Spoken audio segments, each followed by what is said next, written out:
Before we move on with the show and talk about the major block civil rights legislation in Washington, can you comment on what's happened so far, though we certainly don't know final results, in the first in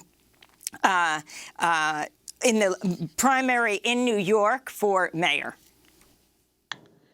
Yes, Amy. Well, it does look that Eric Adams has a pretty substantial lead in this in the count. He's got about almost a 10% lead over Maya Wiley.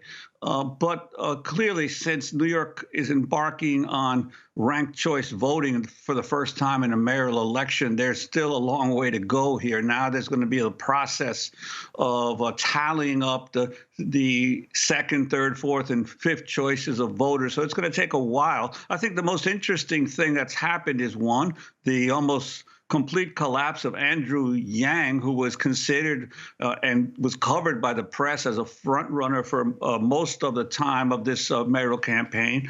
Eric Adams, as you noticed, a former police captain who was a reformer against police abuse within the department, but who has emerged as a more centrist candidate and focusing on how he not only his experience in government, but his ability to his willingness to tackle rising crime in the city.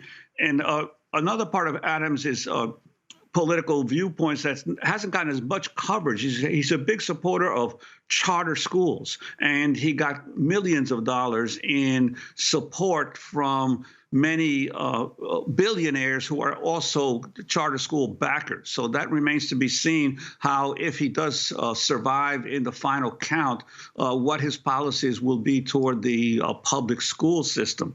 And I think interestingly, Adams is leading in all the outer boroughs of New York City, while Kathryn Garcia, the former Sanitation Commissioner, won the majority of the votes in Manhattan, where obviously the biggest white portions of New York's population are. So this is it's going to be interesting to see. My sense is that Adams will probably prevail, but we don't know because we're in an uncharted territory when it comes to ranked choice voting now. Just a few years ago, Adams had described himself as a conservative Republican.